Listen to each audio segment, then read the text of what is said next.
اعوذ باللہ من الشیطان الرجیم من نفخہ ونفثہ وہمزہ بسم اللہ الرحمن الرحیم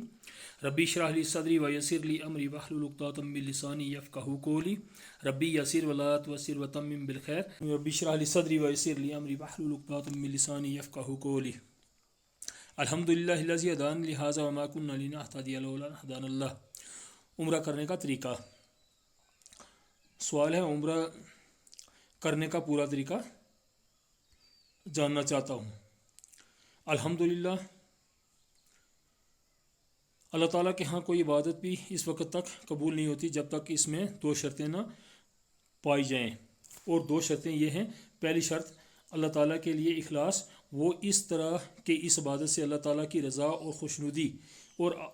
دار آخرت چاہی جائے، اور اس میں کسی بھی قسم کی ریاکاری اور دکھاوا شامل نہ ہو، اور نہ ہی وہ عمل دنیا کے لیے کیا جائے۔ دوسری شرط، اس عبادت میں قولی اور عملی طور پر نبی کریم صلی اللہ علیہ وسلم کی اتباع و پیروی ہونا ضروری ہے، اور جب تک نبی کریم صلی اللہ علیہ وسلم کی سنت کی معرفت و پہچان نہ ہو اس وقت تک نبی کریم صلی اللہ علیہ وسلم کی اتباع بھی نہیں ہو سکتی۔ اس لیے جو کوئی بھی اللہ تعالیٰ کی عبادت کرنا چاہتا ہو، چاہے وہ عبادت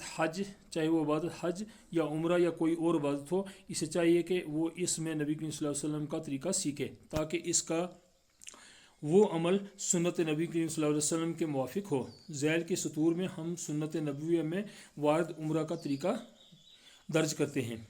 عمرہ مدرجہ ذیل 4 اشیاء پر مشتمل ہوتا ہے۔ احرام، بیت اللہ کا طواف، صفا مروہ کی سعی اور سر کے بال منڈوانا یا چھوٹے کروانا۔ اول، احرام باندھنا۔ حج یا عمرہ میں داخل ہونے کی نیت کو احرام کہا جاتا ہے۔ جب کوئی شخص احرام باندھنا چاہے تو سنت یہ ہے کہ غسل جنابت کی طرح غسل کرے اور اپنا لباس اتار دے، اور بہترین قسم کی خوشبو کستوری وغیرہ جو میسر ہو سکے سر اور داڑھی میں لگائے اور چادریں زیب تن کرے، اور یہ خوشبو احرام کے بعد بھی اس کے جسم سے آتی ہو تو اسے کوئی نقصان نہیں، اس لیے کہ بخاری اور مسلم شریف میں مندرجہ ذیل حدیث ہے۔ عائشہ رضی اللہ تعالیٰ عنہ بیان کرتی ہیں کہ رسول اللہ صلی اللہ علیہ وسلم جب احرام باندھنے کا ارادہ فرماتے تو جو خوشبو ملتی اسے لگاتے، پھر اس کے بعد میں کستوری کی چمک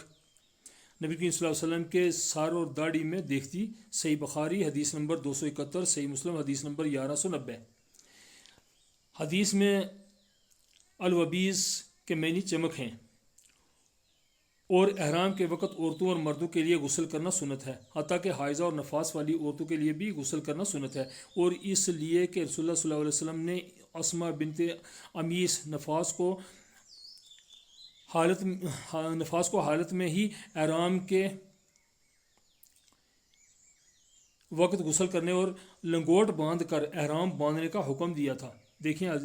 صحیح مسلم حدیث نمبر 1209۔ پھر غسل کرنے اور خوشبو لگانے کے بعد احرام کا لباس زیب تن کرے، اور اگر فرضی نماز کا وقت ہو تو نماز ادا کرے، لیکن حائضہ اور نفاس والی عورت نماز ادا نہیں کرے گی، اور اگر فرضی نماز کا وقت نہ ہو تو 2 رکعت تحیۃ الوضو کی نیت سے ادا کرے، نماز سے فارغ ہو کر قبلہ رخ ہو اور احرام کی نیت کرے۔ یہ بھی جائز ہے کہ وہ سواری گاڑی پر سوار ہونے اور کوچ کرنے تک احرام کی نیت مؤخر کرے، لہذا میقات سے مکہ مکرمہ روانہ ہونے سے قبل احرام کی نیت کرے، اور پھر لبیک اللہم عمرہ کہے، اور پھر وہ تلبیہ کہے جو نبی کریم صلی اللہ علیہ وسلم نے کہا تھا۔ اس کے الفاظ یہ ہیں: لبیک اللہم لبیک لا شریک لک لبیک ان الحمد والنعمت لک والملک لا شریک لک۔ اے اللہ، میں حاضر ہوں، تیرا کوئی شریک نہیں، میں حاضر ہوں، یقیناً نعمتیں اور تعریفات اور بادشاہی تیری ہی ہے، تیرا کوئی شریک نہیں۔ نبی کریم صلی اللہ علیہ وسلم کے تلبیے میں لبیک علی الحق کے الفاظ بھی شامل ہیں، اور ابن عمر رضی اللہ تعالیٰ عنہ اپنے تلبیہ میں لبیک و سعدیک و اخیر و خیر بادک و رغب علیک و العمل، میں بار بار حاضر ہوں، تیری رغبت اور عمل بھی تیرے لیے کے الفاظ یاد کیا کرتے تھے۔ مرد کو چاہیے کہ وہ تلبیہ بلند آواز سے کہے، کیونکہ نبی کریم صلی اللہ علیہ وسلم کا فرمان ہے جبرائیل علیہ السلام میرے پاس آئے اور مجھے حکم دیا کہ میں اپنے صحابہ اور جو لوگ میرے ساتھ ہیں انہیں حکم دوں کہ وہ تلبیہ بلند آواز سے کہیں۔ علامہ البانی رحمۃ اللہ علیہ نے صحیح ابو داود حدیث نمبر 1599 میں اسے صحیح قرار دیا ہے۔ نبی کریم صلی اللہ علیہ وسلم کا یہ بھی فرمان ہے سب سے بہترین حج وہ ہے جس میں تلبیہ بلند آواز سے کہا جائے اور قربانی کا خون بہایا جائے۔ علامہ البانی رحمۃ اللہ علیہ نے صحیح الجامعہ حدیث نمبر 1112 میں اسے حسن قرار دیا ہے۔ حدیث کے الفاظ العج کا معنی تلبیہ بلند آواز سے کہنا اور سج کا معنی قربانی کا خون بہانا، اور عورت صرف اتنی آواز سے تلبیہ کہے جو اس کے ساتھ والی عورت کو ہی سنا جائے، لیکن اگر اس سے کہ آس پاس غیر محرم مرد ہوں تو اسے تلبیہ اونچی آواز سے نہیں کہنا چاہیے بلکہ وہ پست آواز سے کہے کہ کسی کو سنانا جائے۔ اور اگر احرام باندھنے والے شخص کو کسی چیز کا خوف ہو کہ وہ اسے عبادت مکمل کرنے سے روک دے گی، مثلا بیماری یا دشمن یا روکا جانا یا کوئی اور سبب، تو اس صورت میں اسے احرام مشروط کر لینا چاہیے اور اس کے لیے وہ مندرجہ ذیل الفاظ کہے: ان جنسی حابس فمحلی حیث جستنی، اگر مجھے کسی روکنے والے نے روک دیا تو جہاں مجھے روکے وہی میرے حلال ہونے کی جگہ ہوگی۔ یعنی اگر مجھے بیماری یا تاخیر وغیرہ میں سے کسی مانع نے یہ بات مکمل کرنے سے روک دیا تو میں اسے احرام سے حلال ہو جاؤں گا، میں اپنے احرام سے حلال ہو جاؤں گا۔ اس لیے کہ رسول اللہ صلی اللہ علیہ وسلم نے زباتہ بنت زبیر رضی اللہ تعالیٰ عنہا کو جب انہوں نے بیماری کی حالت میں احرام باندھنا چاہا تو انہیں حکم دیا کہ وہ اپنے احرام کو مشروط کر لیں اور کہا کہ تم جو مستثنیٰ کرو گی وہ تمہارے رب پر ہوگا۔ صحیح بخاری حدیث نمبر 5099، صحیح مسلم حدیث نمبر 1207۔ لہٰذا جب احرام کو مشروط کرنے کے بعد حج یا عمرہ کرنے میں اسے کوئی مانع پیش آ جائے تو احرام کھول دے اور اس پر کوئی چیز لازم نہیں آئے گی، لیکن جسے عبادت مکمل کرنے میں کسی مانع کا خدشہ نہ ہو تو اس کے لائق نہیں کہ وہ احرام کو مشروط کرے، اور اس لیے کہ نہ تو رسول اللہ صلی اللہ علیہ وسلم نے خود احرام کو مشروط کیا اور نہ ہی ہر کسی کو مشروط کرنے کا حکم دیا، بلکہ آپ صلی اللہ علیہ وسلم نے زباتہ بنت زبیر رضی اللہ تعالیٰ عنہا کو بیماری کے باعث مشروط کرنے کا حکم دیا تھا۔ محرم شخص کے لیے کثرت سے تلبیہ کہنا ضروری ہے، خاص کر جب حالات اور جگہ میں تبدیلی ہو، مثلا کسی بلند جگہ پر چڑھے یا چڑھائی سے نیچے اترے یا رات شروع ہو یا دن چڑھے، اور تلبیہ کہنے کے بعد اللہ تعالیٰ کی رضا و خوشنودی اور جنت طلب کرے اور اس کی رحمت سے آگ سے پناہ طلب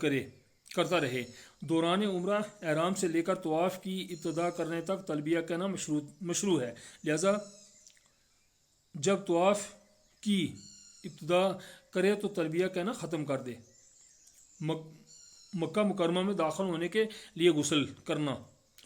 جب مکہ مکرمہ کے قریب پہنچے اور اگر میسر ہو سکے تو ایسے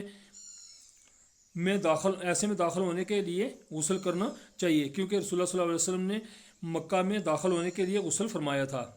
صحیح مسلم حدیث نمبر 1259۔ دوم طواف، جب مسجد حرم میں داخل ہو تو دایاں پاؤں اندر رکھے اور مندرجہ ذیل دعا پڑھے: بسم اللہ والصلاۃ والسلام علی رسول اللہ، اللہم اغفر لی ذنوبی وافتح لی ابواب رحمتک، اعوذ باللہ العظیم وبوجہ الکریم وبصلاۃ انا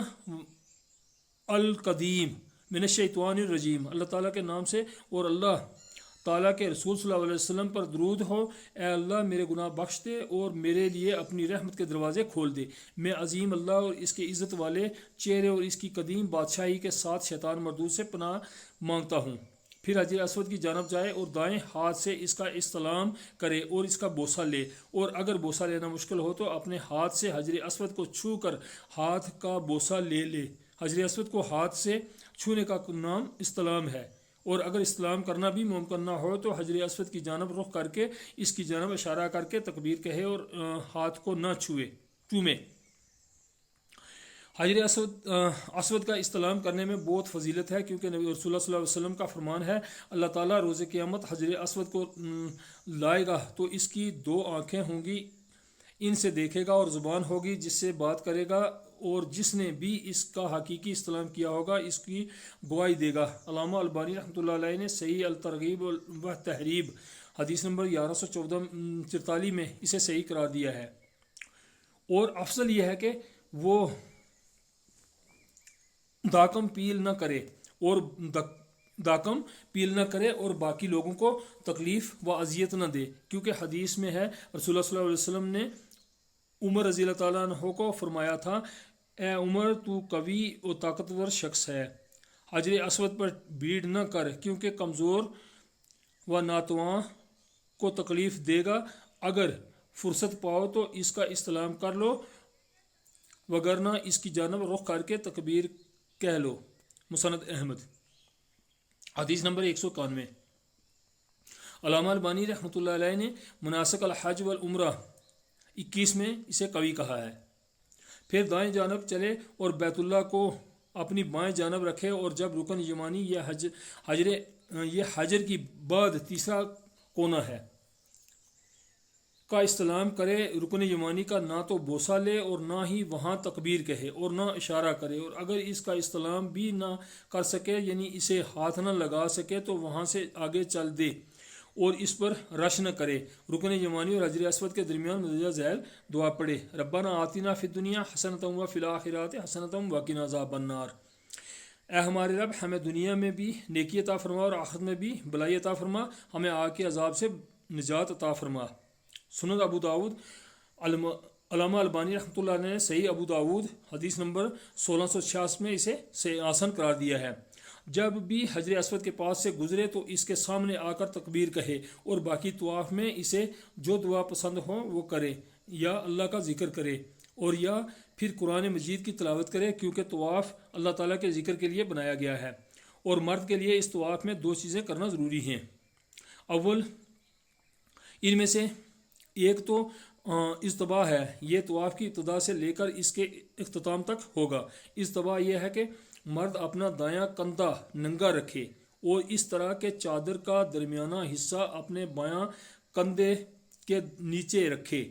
اور دونوں کنارے بایاں کندھے پر چادر کا درمیانہ حصہ اپنے دایاں کندھے کے نیچے رکھے اور دونوں کنارے بایاں کندھے پر ہوں، اور جب طواف مکمل کر لے تو چادر کو طواف سے پہلے والی حالت میں ہی کر لے، کیونکہ اجتباء صرف طواف کے لیے ہے۔ دوسری چیز، طواف کے پہلے 3 چکروں میں رمل کرنا ضروری ہے۔ رمل یہ ہے کہ چھوٹے چھوٹے قدموں کے ساتھ تیز تیز چلا جائے، اور باقی 4 چکروں میں رمل نہیں بلکہ وہ عام حالت کے مطابق ہی چلے۔ جب طواف کے 7 چکر پورے کر چکے تو اپنا دائیں کندھا ڈانپ لے اور مقام ابراہیم کی جانب جائے اور یہ آیات پڑھے، وَاتَّخَذُوا مِن مقام ابراہیم مصلی، اور مقام ابراہیم کو نماز کی جگہ بناؤ۔ پھر مقام ابراہیم کے پیچھے 2 رکعت ادا کرے، پہلی رکعت میں سورہ فاتحہ کے بعد سورہ الکافرون قل یا ایھا الکافرون، اور دوسری رکعت میں سورہ فاتحہ کے بعد قل ھو اللہ احد۔ پھر نماز سے فارغ ہو کر حجر اسود کے پاس جائے، اور اگر میسر ہو سکے تو اس کا استلام کرے یعنی بوسہ دے۔ یہاں صرف استلام کرنا ہی مشروع ہے، اور اگر استلام کرنا ممکن نہ ہو تو وہاں سے چل نکلے اور حجر اسود کی جانب اشارہ نہ کرے۔ سوم سائی، پھر سائی کرنے کے لیے صفا مروہ کی جانب جائے اور یہ آیات پڑھے، ان الصفا والمروہ من شعائر اللہ، یقیناً صفا اور مروہ اللہ تعالیٰ کی نشانیوں میں سے ہیں، اور یہ کہے ہم وہاں سے ابتدا کرتے ہیں جہاں سے اللہ تعالیٰ نے ابتدا کی، اور پھر صفا پر چڑھے حتیٰ کہ کعبہ نظر آنے لگے، اور قبلہ رخ ہو کر ہاتھ اٹھائے اور اللہ تعالیٰ کی حمد و ثنا بیان کر کے جو چاہے دعا کرے۔ یہاں پر رسول کریم صلی اللہ علیہ وسلم یہ دعا کیا کرتے تھے، لا الہ الا اللہ وحدہ لا شریک لہ الملک و لہ الحمد وہو علی کل شیء قدیر۔ اللہ تعالیٰ کے سوا کوئی عبادت کے لائق نہیں، وہ اکیلا ہے، اس کا کوئی شریک نہیں، اسی کے لیے ملک ہے اور اس کے لیے تعریف، وہی زندہ کرتا ہے اور مارتا ہے اور وہ ہر چیز پر قادر ہے۔ اللہ تعالیٰ کے سوا کوئی عبادت کے لائق نہیں، وہ اکیلا ہے جس نے اپنا وعدہ پورا کیا اور اپنے وعدے بندے کی مدد فرمائی اور تنہا ہی تمام جماعتوں کو شکست دی۔ صحیح مسلم حدیث نمبر 1218۔ یہ 3 بار دہرائے اور اس کے مابین دعا بھی کرے، یعنی وہ مدرجہ بالا کلمات کہنے کے بعد دعا کرے اور پھر وہ دوسری بار یہی کلمات ادا کر کے دعا کرے اور پھر تیسری بار کلمات ادا کر کے مروہ کی جانب روانہ ہو جائے اور تیسری بار یہ کلمات ادا کرنے کے بعد دعا نہ کرے، اور جب سب ستونوں کے پاس پہنچے تو حسب استطاعت تیزی سے دوڑ لگائے اور کسی دوسرے کو تکلیف و اذیت نہ دے، کیونکہ رسول کریم صلی اللہ علیہ وسلم سے ثابت ہے کہ آپ صلی اللہ علیہ وسلم نے صفا مروہ کے مابین سعی کی اور فرمایا اب تہا دوڑے بغیر طے نہ کی جائے۔ سنن ابن ماجہ، علامہ البانی رحمۃ اللہ علیہ نے صحیح ابن ماجہ حدیث نمبر 2419 میں اسے صحیح قرار دیا ہے، اور اب تہا وہ مسافت ہے جو اس وقت 2 سبز ستونوں کے مابین ہے۔ جب دوسرے سبز ستونوں کے پاس پہنچے تو عام حالت میں چلنا شروع کر دے حتیٰ کہ مروہ پر پہنچ جائے، اور مروہ پر چڑھنے کے بعد قبلہ رخ ہو اور ہاتھ اٹھا کر وہی کلمات کہے جو صفا پر کہے تھے، اور پھر مروہ سے نیچے اترنے کے بعد چلنے والی جگہ پر چلے اور دوڑنے والی جگہ پر دوڑ لگائے، اور جب صفا پر پہنچے تو جس طرح پہلے کیا تھا اسی طرح اس بار بھی کرے، اور اسی طرح مروہ پر حتیٰ کہ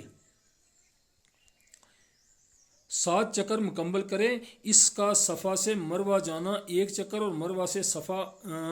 واپس آنا دوسرا چکر ہے۔ صحیح کرنے والا اپنی صحیح میں جو چاہے دعا کر سکتا ہے اور قرآن کی تلاوت بھی کر سکتا ہے۔ تنبیہ: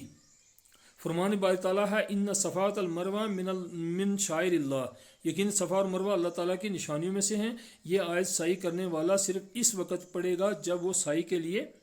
صفا کے قریب پہنچے، اور صرف سعی کی ابتدا میں پڑھی جائے گی۔ ہر بار صفا پر آنے کے وقت یہ آیات پڑھنی مستحب نہیں، جیسا کہ بعض لوگ کرتے بھی ہیں۔ 4 سر منڈوانا یا بال چھوٹے کروانا۔ جب سائی کے 7 چکر مکمل کر چکے تو مرد اپنے پورے سر کو منڈوائے یا پھر اپنے بال چھوٹے کروائے۔ پورے سر کا منڈوانا ضروری ہے، اور اسی طرح پورے سر کے ہر جانب سے سب بال چھوٹے کروانا ضروری ہیں، لیکن سر منڈوانا افضل ہے، کیونکہ رسول اللہ صلی اللہ علیہ وسلم نے سر منڈوانے والوں کے لیے 3 بار اور بال چھوٹے کروانے والوں کے لیے 1 بار دعا فرمائی۔ صحیح مسلم حدیث نمبر 1303۔ لیکن عورت اپنے بال انگلی کے 1 پورے جتنے بال کاٹے گی تو اس طرح عمرہ کے اعمال مکمل ہو چکے، تو اس طرح عمرہ احرام، طواف، سعی اور سر منڈوانا یا بال چھوٹے کروانے کو عمرہ کہا جائے گا۔ اللہ تعالیٰ سے ہماری دعا ہے کہ وہ ہمیں اعمال صالحہ کرنے کی توفیق عطا فرمائے اور ہمارے اعمال قبول فرمائے، یقیناً وہ قریب اور دعا قبول کرنے والا ہے۔ دیکھیں کتاب مناسک الحج والعمرہ للالبانی اور کتاب صفات الحج والعمرہ کتاب المنہج المرید الحج تالیف ابن عثیمین رحمہ اللہ و تعالی۔ والسلام رحمۃ اللہ وبرکاتہ۔